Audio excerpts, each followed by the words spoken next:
Kakanda saya ini di samping kakak saya ini Raden Kamal, kakak saya. Ya pasti sekalian menjawab saya yang ganteng kan? Ya, alhamdulillah. Ya wis mau biar selesai ya. Ada debat yang aku nggak selesai gitu. Ini shot kalau bisa dikecilin lagi suaranya. Shallu ala Muhammad. Saya beberapa hari sudah libur jadwal di cancel terus. Alhamdulillah di kota bumi ini ada Raden. Kowe maido wae cangkemmu paling nyumbang gak kebanjong sana ya. Shallallahu ala Muhammad. Nah, ini ada beberapa pertanyaan dan ada beberapa permohonan doa. Saya bacakan ya, saya jamak salamnya. Assalamualaikum warahmatullahi wabarakatuh. Kiai kami Iwanuddin dan Adek Oktavia minta berkah doanya untuk acara sodakohan 7 bulan anak kami dan minta doanya agar lahirnya lancar dan normal. Mantul berkah. Ini kebanyakan saya dan sampean kekeliruan di dalam untuk mensyukuri adat istiadat atau tabiat kita, kebiasaan kita di 7 bulanan itu diselamatkan. Sebenarnya saya ingin memberitahu hal ini. Ada di Muktamar NU, NU Solusi namanya, kitab tebalnya seperti segini. Itu di dalam keterangan tidaklah dianjurkan orang-orang yang istrinya yang hamil di 7 bulan itu disyukuri khusus, itu tidak diperbolehkan. Tapi tabiat kita memang sering dilakukan. Kalau mau disyukurin itu di 4 bulan. Karena Allah menjadikan roh, Allah memberikan roh, Allah memberikan jasad, baik laki maupun perempuan di 4 bulan itu. Sedangkan 7 bulan Allah memberi komunikasi. Tapi kalau niatnya sedekahan, boleh-boleh saja. Tapi dikhususkan 7 bulan di tasakuran, ini di Muktamar NU yang saya baca, ini tidak boleh. Paham ya? Nah, jadi harus hati-hati lagi. Nah, ini anak saya. Ya itu yang lagi jalan, barangkali mau ada yang nyulik kan? Mahal itu harganya. Shallu ala Muhammad. Ini tulisannya nggak kewaco ya tuh. Oh, nggak apa itu? Oh, pensil, katanya miskin tenan orang ini. Oh, nulis itu loh, kewaco nggak? Ya, saya baca. Dah kaedah. Saya menyantri di Sidogiri 12 tahun, ingin bertanya mengenai tujuan tulisan Baki Kaji, Kabi Kaji yang selalu ada di dalam kitab kuning. Mohon penjelasan. Oh, ini urusannya Raden Kamal ahli kitab kuning beliau. Beliau 14 tahun, kalau saya belum paham apa-apa mengenai ini. Wah, kamu ini nanyanya terlalu tinggi, tenang setan. Hai kan? Sebetulnya ini tulisan ulama, ini buat jimat ini sebetulnya. Seperti tulis Hatim Sulaiman yang ada gambar bintang dan sebagainya. Jadi ini termasuk tulisan-tulisan jimat. Kalau ditulis di buku, itu insya Allah bukunya nggak rusak dan awet. Maka ditulis apa ini? Ya pokoknya tulisan apa ini? Kabi Kaji. Kabi Kaji wis, pokoknya inilah tulisannya. Ini tulisan-tulisan jimat, seperti tulisan jimat Hatim Sulaiman. Dia hanya berupa bintang, kemudian huruf wawu, ada huruf H, terus pagar, kemudian nanti min, kemudian bintang lagi. Sama seperti ini. Kalau abayai saya, kalau itu bukan kabi gaji, tapi makanya bak 4 huruf. Ini sama, ini hanya tulisan jimat. Paham ya? Tapi yang penting satu, jangan terlalu percaya, nanti hukumnya mus. Ini hanya lantaran. Paham ya? Hanya lantaran. Nah itu aja. Allahumma shalli ala Muhammad. Alhamdulillah sudah bisa. Sebenarnya saya mau bisa.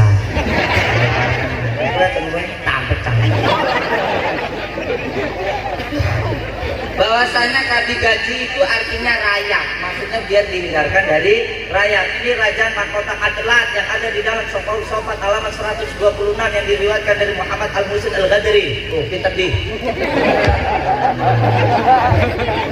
Enggak boleh marah-marah. Sallallahu alaihi Muhammad. Ya. Oh, ini sini Sidogiri 12 tahun goblok. Ya, tapi ini maksudnya menulis di kitab kuning itu biar dihindarkan rakyat. Ngono lho, paham? Iya, tapi luar biasa Raden Kamal tadi menjelaskan cukup bagus. Dia bilang, alhamdulillah, ya jawabannya baik, bagus, luar biasa, subhanallah. Nilai Raden Kamal 70, saya 100. Ya harapan nilai-nilai gue kan. Sallu ala Muhammad. Bolehkah sholat witir 3 rakaat 2 salam? Wah ini Vicky bagiannya Kang Kamal, padahal saya tuh bisa. Allahumma sholli ala Muhammad. Ini 2 majelis 1 cinta. Allahumma sholli ala Muhammad. Allahumma barik lana fi Rajab wa Sya'ban wa balighna Ramadan. Allahumma barik lana fi Rajab wa Sya'ban wa balighna Ramadan. Waghfir lana waghfir lana dhunubana waghfir lana waghfir lana dhunubana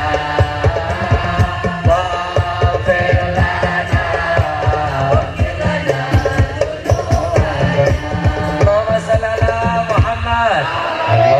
Allahumma barik lana fi wa Sya'ban wa balighna.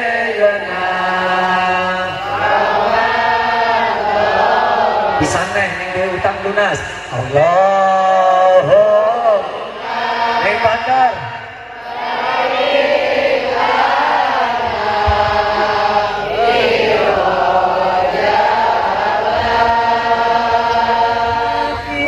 wa Sya'ban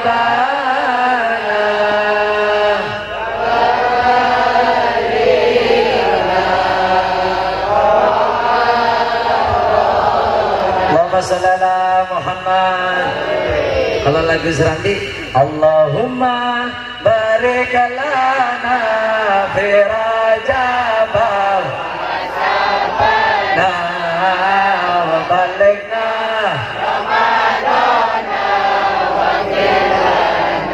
dhunubana. Allahumma barik lana fi Rajab wa Sya'ban wa balighna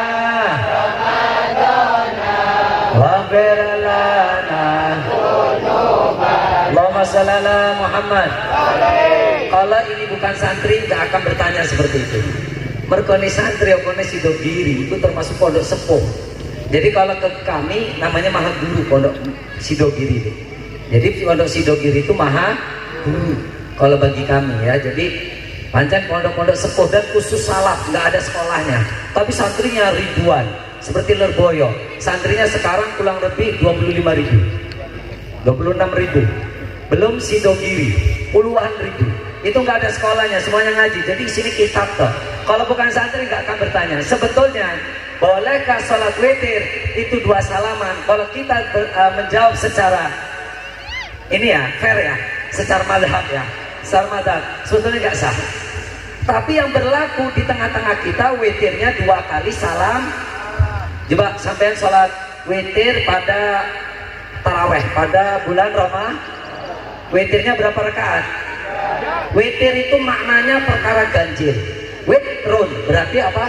Ganjil. Jenengi ganjil berarti kalau sholat harus ganjil. Contoh 1 rakaat atau 3 rakaat atau 5 rakaat atau 7 rakaat, 9 dan paling banyak 11. Jadi witir paling banyak 11. Maka seperti mohon maaf di masyarakat, mana yang benar taraweh 11 sama 20? Ayo, mana yang benar? Seumpama yang benar 11 tapi kita masih istiqomah 20, tetap kita ada benernya. Apa? Iku masih susuk. Paham ya? Jadi dewe nglakoni 20 rakaat masih masih susuk. Seumpama ning bener 20 ning 11 mau masih 2 utang. Paham ya? Makan tetap istiqomah. Sebetulnya hitungan taraweh itu seperti hitungan hajat atau tahajud. Gak ada yang tahu hitungan. Imam Malik sholat tarawehnya 60 rakaat. Imam Abu Hanifah 45 rakaat. Itu 5 rakaatnya witir. 40 taraweh. Sedangkan Imam Asy-Syafi'i mengikut pendapatnya Sayyidina Umar bin Khattab mengikut 20 rakaat dan ditambah 3 rakaat yaitu witir. Untuk berbicara witir perlu diketahui, maka sebetulnya Rasulullah katanya sholat malam 11 rakaat. Sebetulnya 11 itu adalah witir, bukan sholat malam tahajud, bukan. Tapi 11-nya itu adalah witir. Tapi menurut kubu sebelah dikira itu taraweh, padahal itu hitungan jumlah witir. Witir paling banyak berapa? Nah, pintar, berarti ngaji tenanan sampean. Allahumma sholli ala Muhammad. Witir paling banyak 11, paling sedikit berapa? Dan perlu diketahui, namanya witir itu dilakukannya sebetulnya satu salaman. Jadi nggak ada tahiyat awal. Walaupun sampai melakukannya 5 rakaat sekaligus, itu langsung nggak ada tahiyat awal, langsung tahiyat akhir. Itu cara yang betul. Tapi bagaimana dengan berlaku di masyarakat? Witir 3 rakaat dibikin 2 salaman. Wis gak apa-apa, mudah-mudahan Allah nyepuro kabeh. Amin Allahumma. Satu kuncinya, selama rakaat pertama tidak batal. Karena mohon maaf, ketika sampai sholat sudah assalamualaikum, itu sudah terputus, nggak ada hubungan lain. Betul apa enggak? Lah kok sholat witir yang satu paket kok digawi 2 salaman? Dong apa enggak maksudnya? Nih bayangkan, berarti seolah-olah 2 rakaat pertama masih ada hubungan dengan 1 rakaat yang terakhir. Betul lah? Seumpama 2 rakaat ini sesudah salam kok sampean batal, kemudian kok menyempurnakan 1 rakaat, itu tetap nggak sah. Karena niat sampean 3 paket, 1 paket, berarti 1 paket itu adalah ganjil. Terserah mau ngambil yang 1 rakaat atau 3 rakaat. Kalau secara madhab Syafi'i bisa dibuka kitab apa wae, terserah wis. Ya, baik Fathul Qorib, mau sampean i'anah, mau Fathul Mu'in, mau Fathul Wahab. Saya hataman Fathul Wahab bikin cong. Ya, Fathul Wahab itu tipis, cuma segini kitabnya. Tipis itu 2 juz. Ya, Fathul Wahab itu diterangkan sebetulnya yang sepakatnya ulama madhab Imam Syafi'i, witir itu sebetulnya 1 rakaat. Bagaimana yang berlaku 2 rakaat? 2 kali salaman. Itu memang sebetulnya ada sebagian pendapat ulama, tapi tetap kita mengambil mayoritas ulama. Jadi hukumnya bagaimana? Wis pokoknya melo-melo apa yang sudah ada, yang penting niatnya tetap witir. Syarat kedua, selama sampai sholat ojo batal. Maksudnya witir 3 rakaat, kalau sampai ngelakoni 2 kali salaman, berarti kan pertama 2 rakaat, kemudian salam, terus 1 rakaat. Yang penting ini ojo batal. Kalau batal sampai ngulang nih, karena ini 1 paket. Paham ya? Sedangkan Imam Asy-Syafi'i dalam kitab Al-Um mengatakan kalau orang sudah salam berarti selesai, gak ada hubungan dengan sholat lain. Tapi kenyataannya witir yang kita lakoni 3 rakaat itu kita niatkan 1 paket. Jadi seolah-olah itu satu paket. Sebetulnya kalau yang betul 3 rakaat witir itu 1 salaman. Kalau yang berlaku sudah 2 salaman gak popo. Yang penting ojo batal. Itu aja kesimpulannya. Paham dari sini?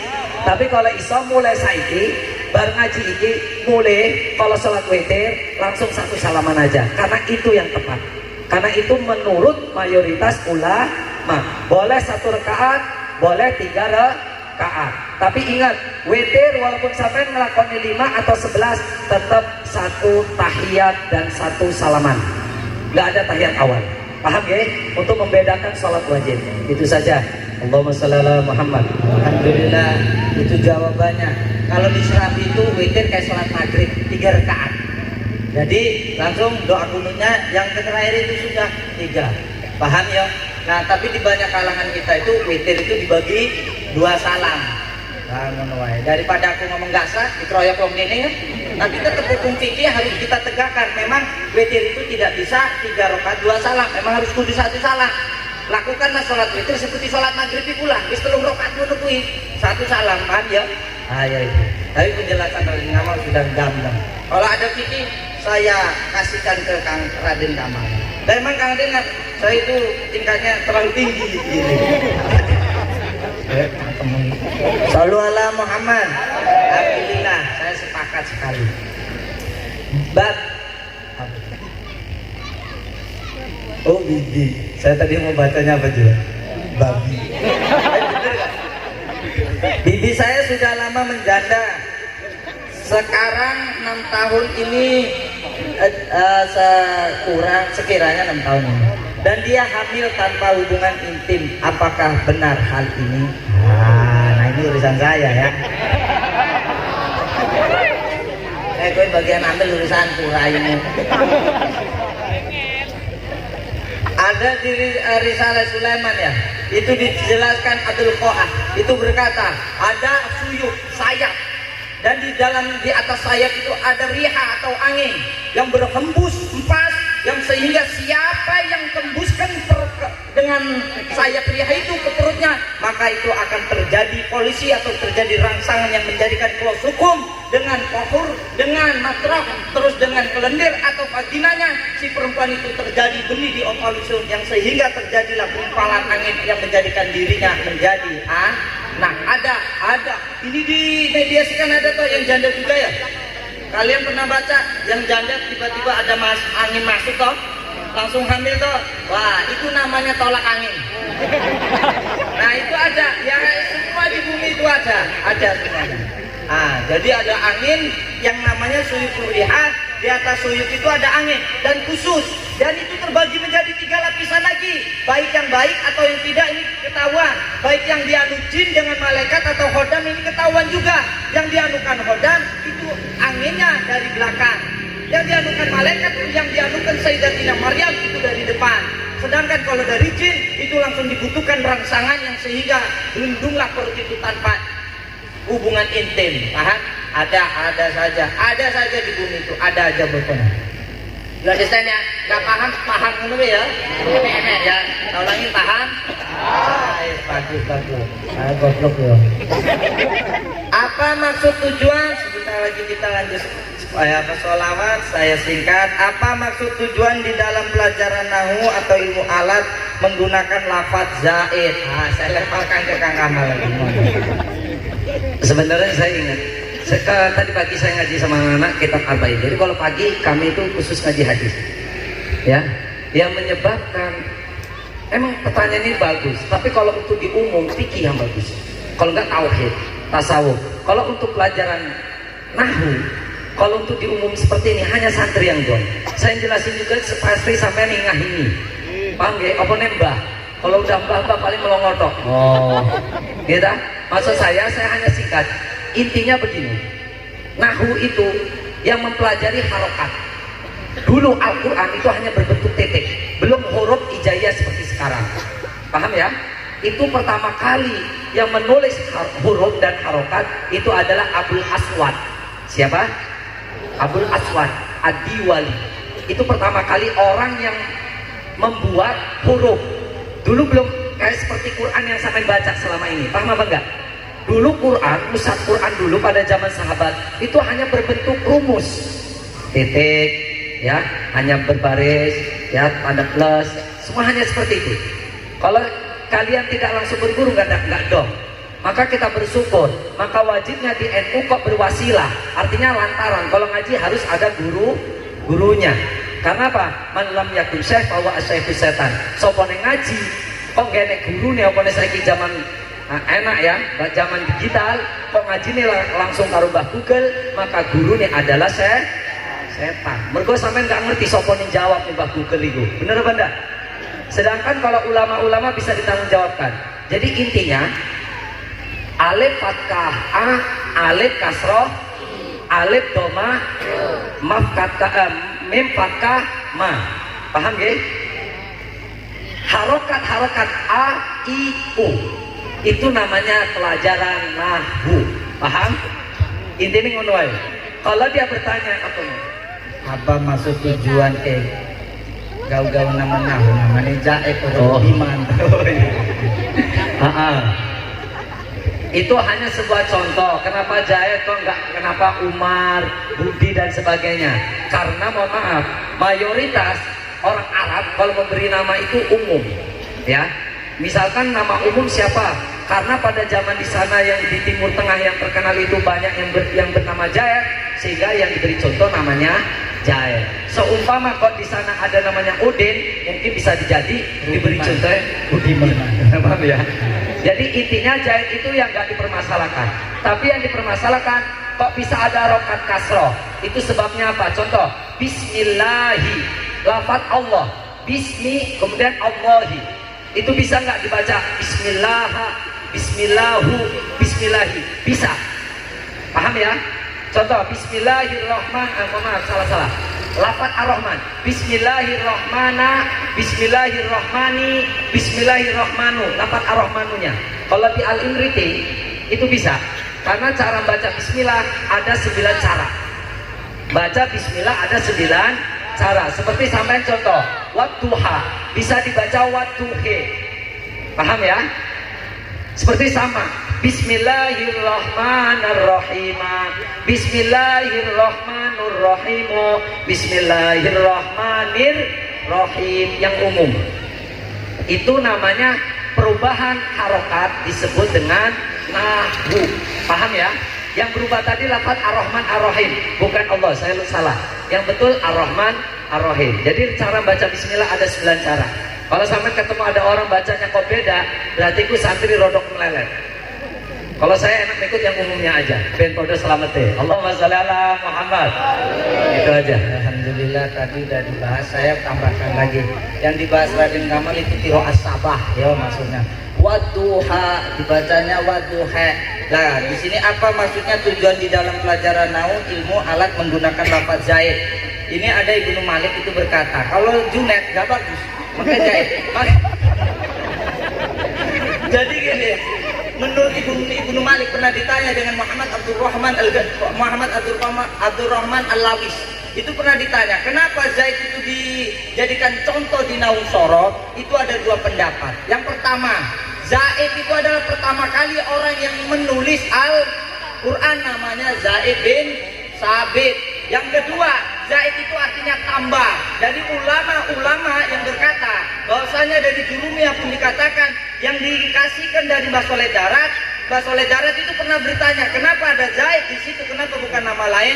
Ini Zaid ini artinya bertambah. Mau menawi sesok uang kau belajar nahwu sorof tambah bertambah. Ngono loh, paham maksudnya? Jadi 2 pendapat. Yang pertama, kenapa harus Zaid? Ya karena yang menulis Al-Quran pertama kali adalah Zaid bin Sabit. Yang kedua, Zaid itu adalah maknanya tambah. Mudah-mudahan semakin bertambah. Makanya sering di dalam jurumnya Zaidun qaimun, utawi Zaid itu qaimun wong kang ngadeg. Kenapa tidak rubiman angel? Akhir. Jadi itu. Mudah-mudahan bermanfaat. Terakhir, boleh tahu tidak apa yang dibaca oleh Pak Kiai Raden Sumatera ketika sholat tahajud dan lain-lain? Boleh, apa rahasia? Shallu ala Muhammad. Turi putih